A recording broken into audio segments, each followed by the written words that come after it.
रामायण की महागाथा में आप जानते हैं कई ऐसी कहानियां हैं जो अक्सर मुख्य कथा के पीछे कहीं छिप जाती हैं। आज हम एक ऐसे ही रहस्य से पर्दा उठाएंगे। एक अधूरा वचन, एक पूर्वज की सदियों पुरानी पीड़ा और श्री राम का एक ऐसा कर्तव्य जिसके बारे में बहुत कम लोग जानते हैं। चलिए इस अनसुनी कहानी की गहराइयों में उतरते हैं। तो कहानी की शुरुआत होती है सीता के परित्याग के 12 साल बाद। अयोध्या में राम राज्य है, चारों तरफ शांति और खुशहाली है। लेकिन राजा राम, जो मर्यादा पुरुषोत्तम है, उनके मन में एक अजीब सी बेचैनी है, एक ऐसा अधूरापन है जिसे वो खुद भी नहीं समझ पा रहे। उन्हें हर पल ऐसा लगता है कि कुछ तो है जो पूरा नहीं हुआ। देखिए, ये कोई मामूली दुख नहीं था। ये एक कह सकते हैं कि एक आध्यात्मिक कनेक्शन था। तब श्री राम के पिता महाराज दशरथ की आत्मा प्रकट होती है और इस रहस्य से पर्दा उठाती है।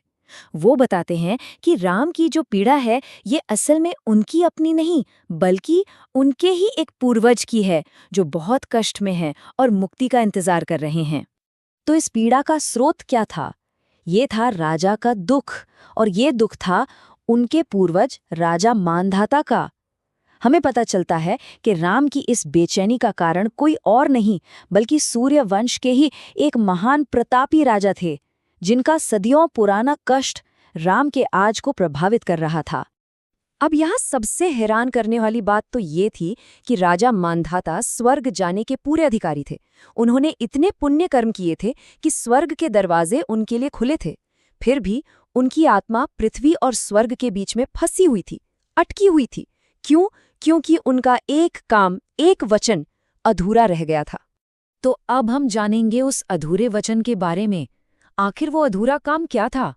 इसे जानने के लिए हमें सदियों पीछे जाना होगा, राजा मांधाता के समय में। ये कहानी है एक राजा की, एक राक्षस की और एक ऐसे वचन की जिसने किस्मत को ही बांध दिया था। राजा मांधाता इतने शक्तिशाली थे कि उनकी शक्ति की गूंज तीनों लोकों में थी। अपने अभिमान में उन्होंने स्वर्ग के राजा इंद्र को ही चुनौती दे दी। तब देवताओं ने एक बड़ी ही चतुर युक्ति निकाली। उन्होंने कहा, स्वर्ग पर अधिकार करने से पहले आपको पृथ्वी के उस एकमात्र राजा को हराना होगा जिसे कोई नहीं हरा सका, मथुरा का राक्षस राजा लवणासुर। अब ये लवणासुर था कौन? वो मथुरा पर राज करने वाला एक बहुत ही क्रूर राक्षस था, लेकिन उसकी असली ताकत थी भगवान शिव का दिया हुआ एक दिव्य त्रिशूल। ये त्रिशूल उसके पिता मधुदैत्य को शिव की भक्ति के वरदान में मिला था, और इस शूल की वजह से लवणासुर लगभग अजेय था, उसे कोई हरा नहीं सकता था। और बस यहीं पर राजा मांधाता ने वो गलती कर दी जिसने उनकी नियति को हमेशा के लिए बांध दिया। देवताओं की चुनौती को स्वीकार करते हुए उन्होंने ये कठोर वचन ले लिया। अब उनका स्वर्ग जाना सीधे सीधे लवणासुर के वध से जुड़ चुका था, एक ऐसा बंधन जिसे तोड़ा नहीं जा सकता था।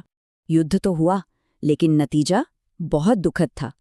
लवणासुर के शिव प्रदत्त शूल के सामने राजा मांधाता टिक नहीं सके और उन्हें वीर गति प्राप्त हुई। उनकी मृत्यु के साथ ही उनका वचन अधूरा रह गया और उनकी आत्मा मुक्ति के रास्ते पर बीच में ही अटक गई। तो चलिए अब वापस वर्तमान में लौटते हैं और देखते हैं कि ये मुक्ति की खोज कैसे शुरू होती है। पूरी कहानी जानने के बाद श्री राम अपने पूर्वज के इस कष्ट को खत्म करने का संकल्प लेते हैं। अब ये सिर्फ एक राजा का कर्तव्य नहीं था, बल्कि एक वंशज का धर्म बन चुका था। राम अपनी राजसभा में ये घोषणा करते हैं कि वो अपने पूर्वज के अधूरे वचन को पूरा करेंगे। उन्होंने इस महान मिशन का बीड़ा उठाया जिसका सिर्फ एक ही मकसद था, सदियों से अटकी हुई एक आत्मा को मुक्ति दिलाना। ये पीढ़ियों के पार जाकर धर्म का निर्वाह करना था।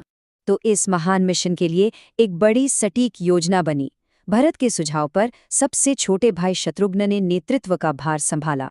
रणनीति ये थी कि युद्ध से पहले ही उन्हें मथुरा का राजा घोषित कर दिया जाएगा, ठीक वैसे ही जैसे विभीषण को किया गया था। और हाँ, इस खतरनाक सफर पर उनकी रक्षा के लिए स्वयं हनुमान उनके साथ गए। यहाँ से कहानी एक नया और बहुत ही दिलचस्प मोड़ लेती है, एक भाग्यशाली टकराव की ओर। और इस तरह अयोध्या की सेना एक ऐतिहासिक मिशन पर निकल पड़ी। लेकिन किस्मत ने उनके रास्ते में एक ऐसी अप्रत्याशित चुनौती खड़ी कर दी थी, एक ऐसी परीक्षा जिसकी किसी ने कल्पना भी नहीं की थी। जैसे ही सेना आगे बढ़े, हनुमान जी को ये एहसास हुआ कि वो उसी जंगल के पास से गुजर रहे हैं जहाँ महर्षि वाल्मीकि का आश्रम था, और ये वही आश्रम था जहां माता सीता अपने पुत्रों लव और कुश के साथ रह रही थीं। हनुमान जी के मन में एक कश्मकश शुरू हो गई। एक तरफ प्रभु का काम था और दूसरी तरफ माता से मिलने की एक तीव्र इच्छा। शत्रुघ्न ने तो एक सीधा रास्ता चुना, जबकि हनुमान जी एक अलग पहाड़ी रास्ते का सुझाव दे रहे थे, पर शत्रुघ्न अपनी बात पर अड़े रहे। लेकिन उस रास्ते पर एक ऐसी बाधा खड़ी थी जो अयोध्या की पूरी सेना को रोकने का दम रखती थी। आखिर वो कौन हो सकते थे? इसका जवाब था 2 तेजस्वी बालक। जी हाँ, अयोध्या की विशाल सेना के सामने थे सिर्फ 2 बच्चे। हुआ ये कि जब लव और कुश ने सेना का शोर सुना तो उन्हें ये आश्रम और जंगल की शांति का अपमान लगा। उन्होंने इसे अपना कर्तव्य समझा कि इन शोर मचाने वालों को रोका जाए, और अपनी अद्भुत तीरंदाजी से उन्होंने सेना के किसी भी सैनिक को चोट पहुंचाए बिना दूर से ही उनके सारे ढोल नगाड़े तोड़ दिए। जब सेना के सामने वो 2 बालक आए तो उनका आत्मविश्वास देखने लायक था। उन्होंने पूरी सेना को चुनौती देते हुए साफ साफ कहा कि शांति से आगे बढ़ें, वरना उन्हें ये रास्ता पार करने नहीं दिया जाएगा। तो अब मंजर ये था, एक तरफ अयोध्या की महान सेना जो एक पूर्वज के वचन को पूरा करने के दैवीय मिशन पर थी, और दूसरी तरफ सिर्फ 2 अनजान बालक जो अपने ही घर की शांति की रक्षा करने के धर्म पर अड़े थे। जब एक कर्तव्य दूसरे धर्म से टकराए तो इस अभूतपूर्व टकराव का अंजाम क्या होगा?